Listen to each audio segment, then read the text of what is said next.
रात का अंधेरा, बारिश की बूंदें टपक रही हैं। दूर कहीं कुत्तों के भौंकने की आवाज और बीच बीच में लड़कियों की हंसी और दर्द भरी सिसकियां सुनाई देती हैं। ढोढर की तंग गलियों में लाल रोशनी टिमटिमा रही है और हवा में शराब और गंदी परफ्यूम की मिली-जुली महक फैली हुई है। गली में नशे में धुत कुछ आदमी खड़े हैं। एक बूढ़ा ग्राहक एक लड़की का हाथ पकड़कर खींच रहा है। लड़की रो रही है, लेकिन कोई ध्यान नहीं देता।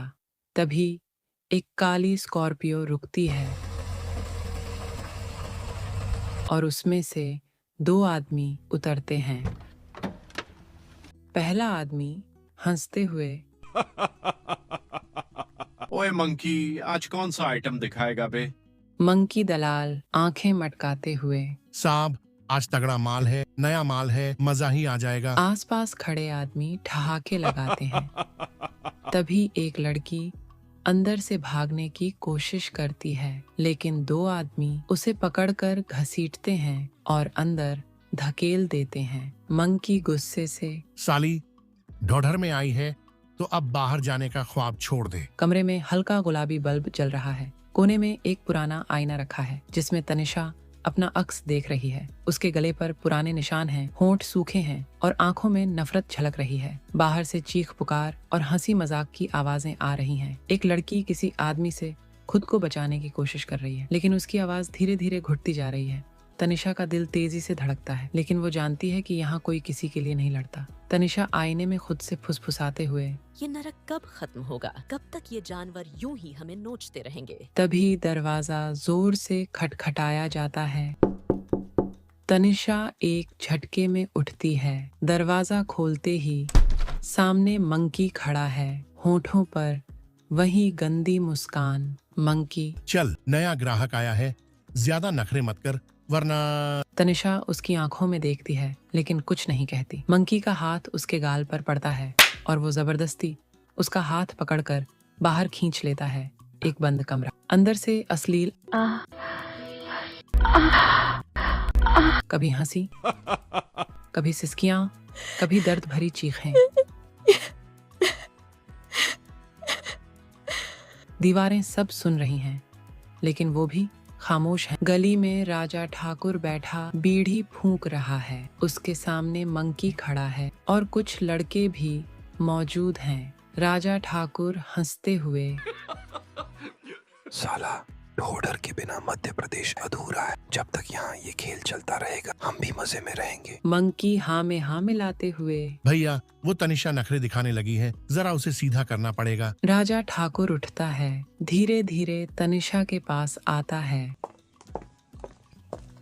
और उसके चेहरे पर उंगलियां फेरता है। तनिषा गुस्से से उसे घूरती है। राजा ठाकुर, तू तो बड़ी बहादुर बन रही है, लेकिन भूल मत, ढोढर में आई लड़कियां बस 2 ही जगह जाती हैं, या तो कब्रिस्तान में या फिर हमारी जेब में। वो जोर से ठहाका लगाता है और उसके गुर्गे भी हंसने लगते हैं।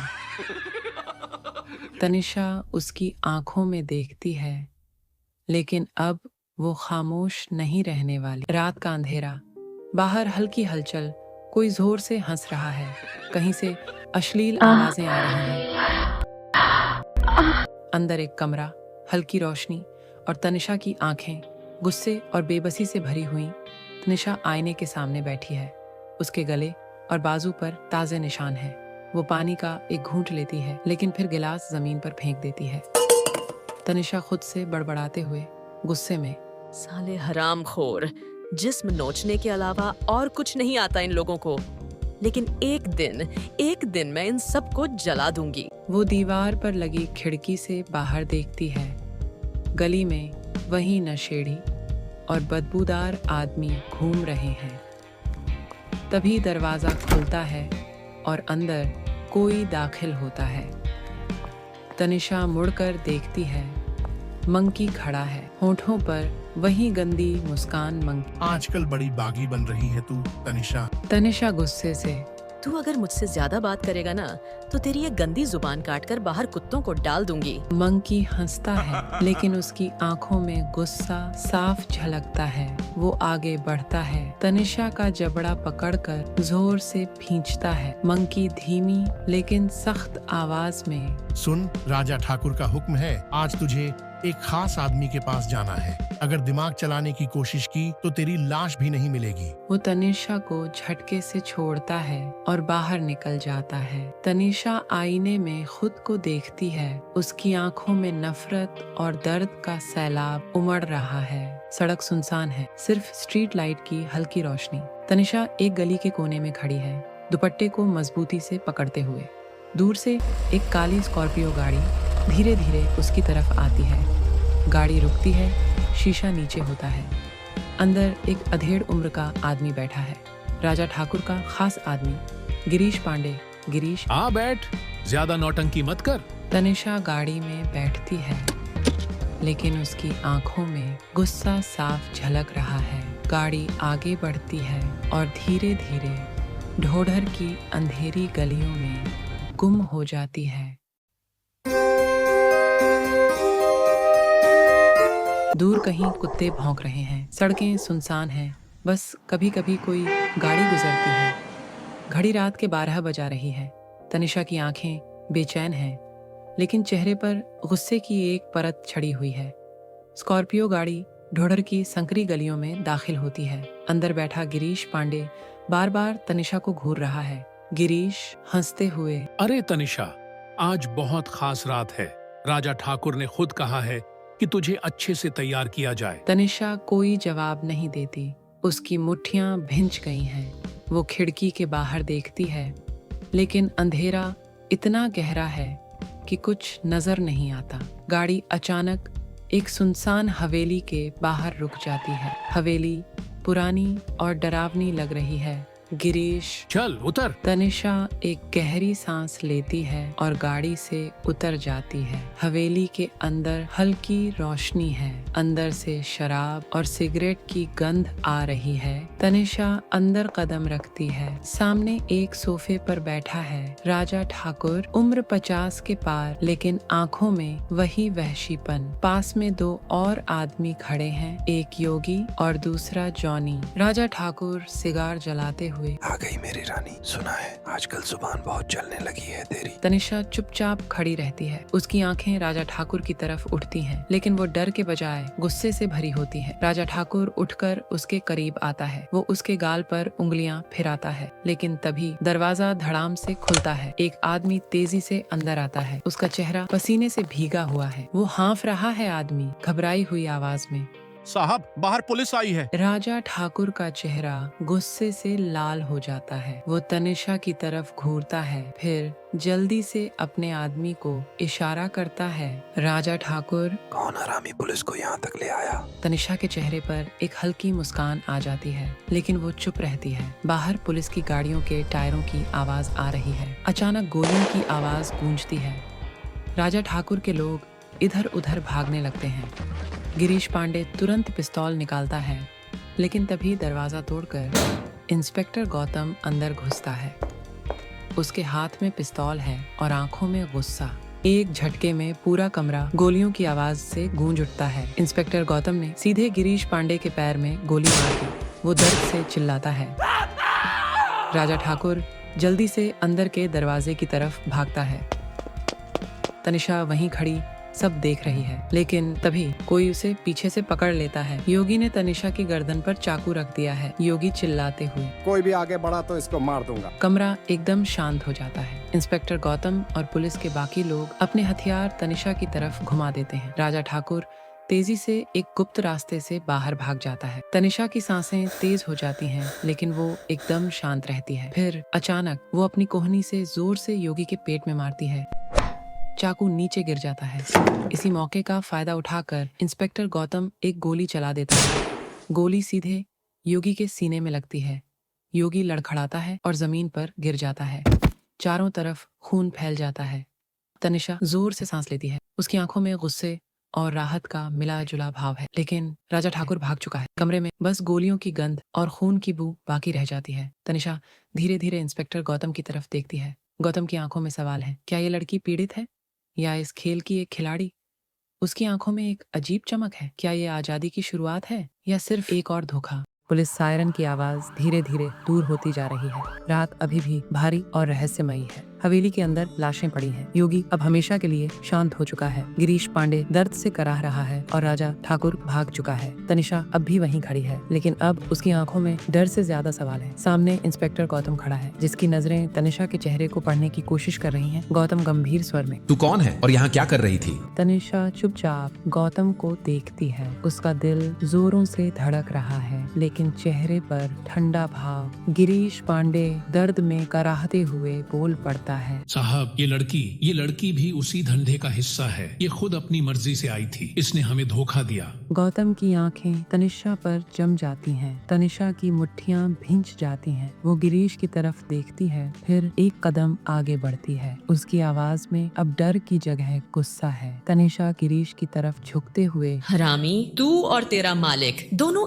एक जैसे हो। मैं अपनी मर्जी से नहीं आई थी। मुझे इस नर्क में जबरदस्ती धकेला गया था और आज जब मैं इससे बाहर निकल रही हूँ तो तुझे दर्द हो रहा है। गिरीश कुछ कहने ही वाला था कि गौतम जोर से बोल उठता है, सच बोल तनिषा, राजा ठाकुर तुझे क्यों लेकर आया था? कमरा एक पल के लिए पूरी तरह शांत हो जाता है। तनिषा की आंखों में पुरानी यादें तैरने लगती हैं। वो एक गहरी सांस लेती है, फिर बोलती है, तनिषा धीमी आवाज में, राजा ठाकुर के लिए लड़कियां सिर्फ एक सामान होती हैं। मैं भी उन्हीं में से एक थी, लेकिन अब मैं किसी की जागीर नहीं हूँ। गौतम की आंखों में संदेह अब भी बाकी है, लेकिन वो कुछ नहीं कहता। तभी बाहर से एक पुलिस वाले की आवाज आती है, साहब, हमें ठाकुर की लोकेशन मिल गई है। वो अपने फार्म हाउस पर छिपा हुआ है। गौतम तुरंत बाहर जाने के लिए मुड़ता है, लेकिन तभी तनिषा बोल उठती है। उसकी आवाज अब एकदम सख्त है, तनिषा। मैं भी चलूंगी। गौतम रुक जाता है। उसके चेहरे पर हल्की सी हैरानी झलकती है। वो तनिषा को घूरता है, लेकिन फिर हंस देता है। गौतम हंसते हुए, तू क्यों जाना चाहती है? तनिषा गंभीरता से, क्योंकि राजा ठाकुर से मेरा हिसाब बाकी है। गौतम कुछ देर तक तनिषा को घूरता है, फिर एक गहरी सांस लेते हुए वह धीरे से सिर हिलाता है। गौतम, ठीक है, लेकिन याद रखना, पुलिस के रास्ते में आकर अगर कोई गलती की तो मैं तुझे भी नहीं छोड़ूंगा। तनिषा के चेहरे पर हल्की मुस्कान आ जाती है। अब वो डरने वालों में से नहीं है। राजा ठाकुर अपनी हवेली के गुप्त कमरे में बैठा है। उसके हाथ में एक शराब की बोतल है और आंखों में गुस्सा। पास में ही एक आदमी खड़ा है, उसका खास आदमी रणवीर। भाई, गौतम ने पूरा ढोढर घेर लिया है, हमें निकलना चाहिए। राजा ठाकुर शराब की बोतल जमीन पर पटक देता है और उठकर खड़ा हो जाता है। उसकी आंखें गुस्से से जल रही हैं। राजा ठाकुर, साले, इतने सालों से ढोढर का राजा मैं हूँ। अब एक पुलिस वाला और वो ठुकरी आकर मुझे बताएंगे कि मुझे क्या करना चाहिए। रणवीर कुछ कहने ही वाला था कि तभी दरवाजे के बाहर गोलियों की आवाज गूंज उठती है। राजा ठाकुर चौकन्ना हो जाता है। बाहर से पुलिस के सायरन सुनाई दे रहे हैं। अचानक दरवाजा जोर से धड़ाम से खुलता है और अंदर इंस्पेक्टर गौतम घुसता है। उसके पीछे तनिषा खड़ी है। उसकी आंखों में अब डर नहीं, सिर्फ बदला है। गौतम गंभीर स्वर में, राजा ठाकुर, तेरा खेल खत्म। राजा ठाकुर और रणवीर एक दूसरे को देखते हैं। अब उनके पास ज्यादा समय नहीं है, लेकिन ठाकुर हार मानने वालों में से नहीं था। वो धीरे धीरे पीछे की तरफ बढ़ता है, जहाँ उसकी पिस्तौल रखी हुई थी। लेकिन तभी एक गोली की आवाज गूंजती है। सब कुछ एक सेकंड के लिए रुक जाता है। राजा ठाकुर अपनी छाती पर हाथ रखता है। खून निकल रहा है। उसने जिस पर सबसे कम भरोसा किया था, उसी ने उसे गोली मार दी थी। सामने तनिषा खड़ी है, पिस्तौल उसके हाथ में कांप रही है। उसके चेहरे पर कोई भाव नहीं है। राजा ठाकुर लड़खड़ा कर गिरता है।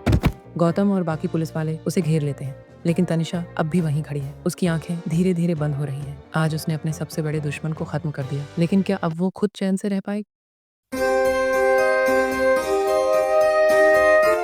फार्म हाउस के बाहर पुलिस की गाड़ियां खड़ी हैं। अंदर राजा ठाकुर की लाश पड़ी है। गौतम, तनिषा और बाकी पुलिस टीम वहीं मौजूद है। हवा में अभी भी गन पाउडर की गंध तैर रही है। तनिषा धीरे धीरे अपनी पिस्तौल नीचे करती है। गौतम उसे ध्यान से देख रहा है। बाकी पुलिस वाले राजा ठाकुर की लाश को घसीटकर बाहर ले जा रहे हैं। तनिषा अब भी वहीं खड़ी है, एकदम शांत। गौतम धीरे धीरे उसके पास आता है। गौतम धीमी मगर सख्त आवाज में, तूने क्या किया तनिषा? तनिषा एक गहरी सांस लेती है। वो धीरे से अपनी आंखें बंद कर लेती है, फिर खोलती है। तनिषा हल्की हंसी के साथ जो मुझे करना चाहिए था। गौतम के चेहरे पर हल्का सा गुस्सा आता है। वो तनिषा के और करीब आ जाता है। उसकी आंखों में सवाल है। गौतम गंभीर लहजे में, तू समझती क्या है खुद को?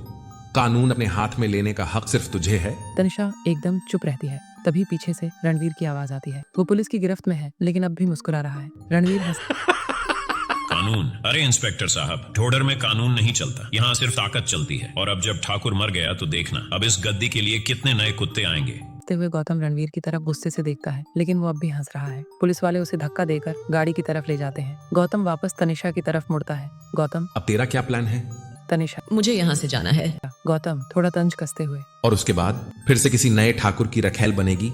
तनिषा की आंखों में आग जल उठती है। वो एकदम नजदीक आती है। उसकी आवाज अब ठंडी मगर तीखी हो चुकी है। तनिषा, मैं किसी की रखैल नहीं हूँ और न ही किसी की बनूंगी। मैं अब सिर्फ अपने लिए जीऊंगी। गौतम कुछ नहीं कहता, बस उसे देखता रहता है। फिर सिर झुकाकर एक गहरी सांस लेता है। गौतम, जा सकती है, लेकिन याद रखना, अगर फिर किसी गलत काम में फंसी तो मैं तुझे खुद अंदर डालूंगा। तनिषा हल्की हंसी हंसती है और धीरे धीरे वहाँ से चल देती है। उसका चेहरा अब शांत है, लेकिन उसकी आंखों में तूफान छिपा है। जैसे ही वो गली के कोने तक पहुंचती है, अचानक एक काली एसयूवी उसके सामने आकर रुकती है। दरवाजा खुलता है और अंदर से एक जाना पहचाना चेहरा झांकता है। शेखर, ढोढर का नया उभरता हुआ खिलाड़ी। शेखर, बैठ, बात करनी है। तनिषा बिना कुछ कहे एसयूवी में बैठ जाती है और गाड़ी अंधेरे में गायब हो जाती है। एसयूवी सुनसान सड़क पर रुकती है। तनिषा खिड़की से बाहर देख रही होती है। वो अंदर से गुस्से और डर के मिश्रण से भरी हुई है, लेकिन चेहरे पर कोई भाव नहीं। सामने बैठा शेखर सिगरेट का कश लेते हुए मुस्कुरा रहा है। गाड़ी के अंदर एक अजीब सा तनाव है। शेखर हल्की हंसी के साथ, बहुत नाम कमा लिया तूने तनिषा। ठाकुर को उड़ाने के बाद तो अब तू ढोढर की सबसे बड़ी ताकत बन गई है। तनिषा ने उसकी बात का कोई जवाब नहीं दिया। वो खिड़की से बाहर देखती रही। शेखर धीरे से, अब क्या करने का इरादा है? कहीं भागेगी या फिर किसी और के लिए काम करेगी? अब तनिषा की आंखें उस पर टिकी।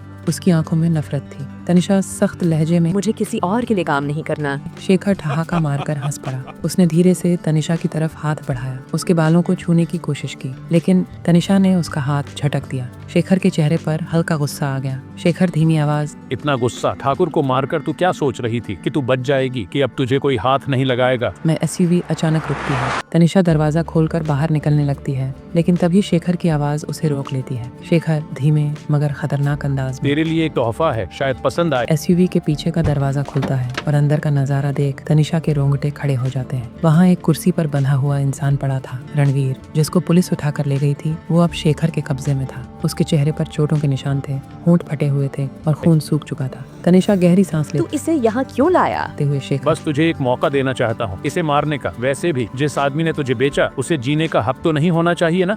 एसयूवी के अंदर सन्नाटा छा जाता है। शेखर ने अपनी जैकेट से एक गन निकाली और उसे तनिषा की तरफ बढ़ाया। शेखर, ले, खत्म कर दे इसे। तनिषा ने गन को देखा, फिर रणवीर की तरफ देखा। रणवीर की आंखों में डर था। रणवीर, कमजोर आवाज में, वे बचा लो मुझको। तनिषा ने गन उठाई और उसे रणवीर की कनपट्टी पर रख दिया। एसयूवी के अंदर अब सिर्फ तनिषा की सांसों की आवाज सुनाई दे रही थी और फिर गोली चली। शेखर मुस्कुराया, लेकिन रणवीर अभी भी जिंदा था। गोली उसके ठीक बगल से निकल गई थी। तनिषा ने धीरे से गन नीचे कर दी और बिना कुछ बोले एसयूवी से बाहर निकल गई। शेखर धीरे से ताली बजाता हुआ हंस पड़ा। शेखर हंसते हुए, दिलचस्प लड़की है तू, बहुत दिलचस्प। तनिषा बिना मुड़े अंधेरे में गुम हो गई, लेकिन अब उसकी कहानी और भी खतरनाक मोड़ लेने वाली थी। रात के 2:30 में ढोढर की तंग गलियों में बारिश तेज हो चुकी थी। गलियों में सन्नाटा पसरा था, सिर्फ कुत्तों के भौंकने की आवाजें गूंज रही थी। एक काली स्कॉर्पियो गली के मोड़ पर आकर धीरे से रुकी। गाड़ी का शीशा नीचे हुआ और अंदर से एक आदमी निकला। विक्रम, लड़की तैयार है? सिगरेट जलाते हुए। शेखर हल्की हंसी के साथ, हाँ, लेकिन इस बार मामला थोड़ा टेढ़ा है। विक्रम भौहें उठाते हुए, क्या मतलब? शेखर, लड़की कोई आम नहीं है, वो तनिषा है। विक्रम के चेहरे पर एक अजीब सी चमक आई। उसने सिगरेट का लंबा कश लिया और मुस्कुराते हुए कहा, तो खेल दिलचस्प हो गया। एक छोटी गंदी कोठरी में तनिषा शीशे के सामने खड़ी थी। उसकी आंखें लाल थीं, गुस्से से भरी हुई। तनिषा खुद से, कब तक मैं इनकी कठपुतली बनी रहूंगी? तभी दरवाजा खुला और अंदर आकाश आया। आकाश हंसते हुए, तू तैयार है? तनिषा तेज आवाज में, किसके लिए? आकाश। विक्रम ने बुलाया है। तनिषा गहरी सांस लेते हुए। और अगर मैं ना जाऊं? आकाश ने तनिषा की तरफ झुककर कान में फुसफुसाया। आकाश। फिर इस जगह से तेरी लाश ही बाहर जाएगी। तनिषा की आंखों में हल्की नमी थी, लेकिन चेहरे पर एक अजीब सा ठहराव आ चुका था। अब उसे फैसला लेना था, या तो भागना था या इस खेल का हिस्सा बनकर इन सबको खत्म करना था। तनिषा सामने खड़ी थी, विक्रम सामने सोफे पर बैठा था। उसके चारों ओर 4 आदमी खड़े थे। विक्रम। तुझे पता है कि मैंने तुझे क्यों बुलाया? तनिषा ठंडे लहजे में। बोलो। विक्रम हल्की मुस्कान के साथ। मुझे पुलिस के ACP गौतम का कत्ल करवाना है। कमरे में सन्नाटा छा गया। तनिषा के चेहरे पर कोई भाव नहीं था, लेकिन अंदर ही अंदर उसकी सांसें तेज हो गई थीं। तनिषा धीरे से। और अगर मैं मना कर दूं? विक्रम उठा, उसके करीब आया और उसकी ठोड़ी को हल्के से ऊपर उठाया। विक्रम। तो जानती है ना, जो मेरे खिलाफ जाता है वो जिंदा नहीं रहता। तनिषा के होठों पर हल्की मुस्कान आई। उसने विक्रम की तरफ देखा और धीरे से बोली, तो फिर देखना ये खेल कौन जीतता है। तनिषा। विक्रम ने उसके चेहरे को गौर से देखा, कुछ समझ नहीं पाया कि वो डरी हुई है या खेल खेलने के लिए तैयार। तनिषा वापस अपनी कोठरी में थी। उसने अपना फोन निकाला और एक नंबर डायल किया। तनिषा। ACP गौतम। गौतम। हाँ, कौन बोल रहा है? तनिषा ने हल्के से मुस्कुराते हुए कहा। तनिषा। अगर तुम जिंदा रहना चाहते हो तो तुरंत ढौढर आ जाओ।